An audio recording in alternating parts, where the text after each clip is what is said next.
Hi dears, ഇത് ഫോണ്ടൻറ്റും കൊണ്ട് 2 jersey ഉണ്ടാക്കിയെടുക്കാനുള്ള പണിപ്പുരയിലാണ്. ഫോണ്ടൻ്റൊക്കെ പരത്തി ഇങ്ങനെ വരച്ച് കട്ട് ചെയ്ത് കൊണ്ടുവന്നപ്പോൾ എൻ്റെ മോൾ എന്നോട് ചോദിച്ചു, ഇതെന്നാ ചുരിദാർ തയ്ക്കാൻ പോകാണോ എന്ന് ചോദിച്ചു. പോയി ആ ഫ്ലോ അങ്ങ് പോയി. അങ്ങനെ അങ്ങ് വിട്ടുകൊടുക്കാൻ പറ്റത്തില്ലല്ലോ. വീണ്ടും പരത്തി അതിനകത്ത് ജേഴ്സി 2 കട്ട് ചെയ്തെടുത്തു. അതുപോലെ തന്നെ ഒരു ഫുട്ബോൾ വരയ്ക്കാൻ വേണ്ടിയിട്ട് ബാക്കിയുള്ള ഭാഗം ഒരു റൗണ്ടിൻ്റെ പകുതിയായിട്ട് കട്ട് ചെയ്തെടുത്തു. എന്നിട്ട് ജേഴ്സിക്ക് ബോർഡറൊക്കെ കൊടുത്തു. കണ്ടാൽ ഒരു ജേഴ്സി എന്നൊക്കെ തോന്നണമല്ലോ. അങ്ങനെ ബോർഡറൊക്കെ കൊടുത്ത് 2 ജേഴ്സിക്ക് ഒരേപോലെ ബോർഡറൊക്കെ കൊടുത്ത്. പിന്നെ 9 വയസ്സിന് ബർത്ത്ഡേ ആയിരുന്നു. പിള്ളേരുടെ ഏജ് അതിൻ്റെ നമ്പറായിട്ട് എഴുതി. 2 പേരുടെയും ട്വിൻസ് ആയിരുന്നു പിള്ളേർ 2 പേരും. അപ്പോൾ അവരുടെ പേരും എഴുതി കൊടുത്തു.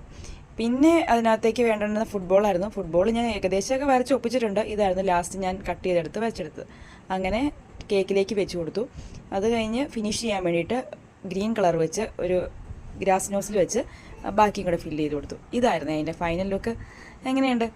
ഫൈനൽ കണ്ടപ്പോൾ എനിക്ക് ഒത്തിരി ഇഷ്ടപ്പെട്ടു. നിങ്ങൾക്ക് ഇഷ്ടമായാൽ സബ്സ്ക്രൈബ് ചെയ്ത് സപ്പോർട്ട് ചെയ്തേക്കണേ. Thank you.